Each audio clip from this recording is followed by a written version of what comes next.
बिहार में नीतीश कैबिनेट को एक और झटका और तगड़ा झटका लगा। आरजेडी कोटे के एक और मंत्री ने इस्तीफा दे दिया है। विवादित बयान की वजह से चर्चा में आए कृषि मंत्री सुधाकर सिंह ने डिप्टी सीएम तेजस्वी यादव को अपना इस्तीफा सौंप दिया। सुधाकर सिंह के पिता बिहार आरजेडी के अध्यक्ष भी हैं जगदानंद सिंह, उन्होंने खुद इस्तीफे की पुष्टि कर दी है। सुधाकर सिंह ने 12 सितंबर को कैमूर में अपने ही विभाग को भ्रष्ट बता दिया था, सभी को हैरान कर दिया था। उन्होंने कहा था कि हम चोरों के सरदार, उन्होंने खुद को चोरों का सरदार कहा था। और यही नहीं, उन्होंने कहा कि बीज निगम पर भ्रष्टाचार के गंभीर आरोप उन्होंने खुद लगाया। कहा कि बीज निगम फर्जी है, 250 करोड़ का जो बीज है वो निगम ही कहा जाता है। और इस दौरान उन्होंने मंत्रालय के मापतौल विभाग को वसूली विभाग में कह दिया। हमारे साथ मृत्युंजय तिवारी हैं, आरजेडी के प्रवक्ता हैं। देखिए, जगदानंद सिंह जो कि प्रदेश अध्यक्ष है, सुधाकर सिंह के पिता भी हैं, उन्होंने कह दिया कि उन्होंने त्यागपत्र दे दिया।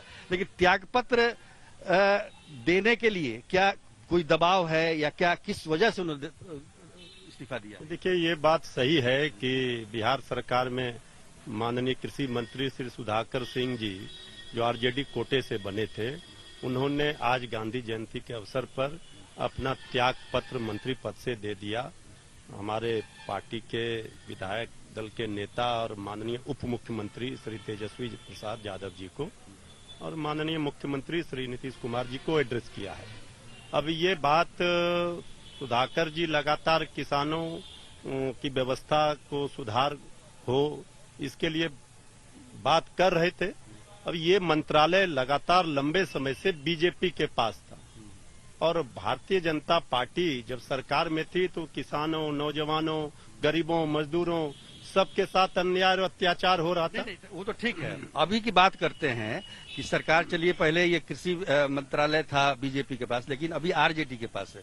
तो क्या ये माना जाए कि आरजेडी के मंत्रियों की बात सरकार में नहीं सुनी जा रही है, क्योंकि लगातार सुधाकर सिंह अपनी बातों को उठाते रहे, किसानों के हित में बात करते रहे? नहीं, देखिए, पहली बात तो हर लोग स्वतंत्र हैं कि वो उनको जहां परेशानी लग रहा था किसानों को लेकर के, किसानों की समस्याओं को लेकर के वो अपनी बात कर रहे थे। लेकिन ये सरकार की जहां तक बात है तो ये सरकार में जेडीयू हो, आरजेडी हो, 7 पार्टियों का गठबंधन है। यहाँ सिर्फ हाथ और गले नहीं मिले हैं, दिल मिला हुआ। ये सरकार बिहार की जनता की भलाई के लिए काम कर रही है। आप देख रहे हैं रोज नौकरी और रोजगार 1-1.5 महीने में ही बंटने शुरू हो गए नौजवानों को। किसानों के हित की बात कर रहे थे माननीय कृषि मंत्री जी। अब किन कारणों से दिया ये बात तो माननीय कृषि मंत्री जी विस्तारित रूप से बताएंगे। लेकिन ये सरकार पूरी तरह से बिहार की भलाई के लिए काम कर रही है। जो बीजेपी कह रही है कि 2 विकेट गिर गए, अरे बीजेपी को तो सरकार से ही ऑल आउट कर दिया।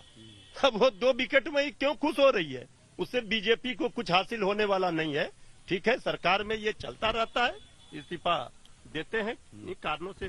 जो भी माननीय मंत्री रहते हैं वो किसी कारणों से अगर नहीं लगता है कि वो हित कर पा रहे हैं किसानों का, तो उन्होंने अपना त्याग पत्र दिया। नहीं, एक बात ये भी हो रही थी ना कि तेजस्वी यादव बन जाएंगे मुख्यमंत्री 2023 तक, जगदानंद सिंह ने ही कहा था। इस पर तो स्पष्ट हो गया, हमारे माननीय उप मुख्यमंत्री जी ने स्पष्ट कर दिया। उसका कोई लेना देना नहीं, कोई लेना देना नहीं। आदरणीय नीतीश कुमार जी के नेतृत्व में श्री तेजस्वी यादव जी उप मुख्यमंत्री हैं। ये सरकार को एक ही उद्देश्य है, एक ही लक्ष्य है, बिहार की जनता की भलाई, पढ़ाई, कमाई, दवाई, सिंचाई, सुनवाई, कार्रवाई वाली सरकार।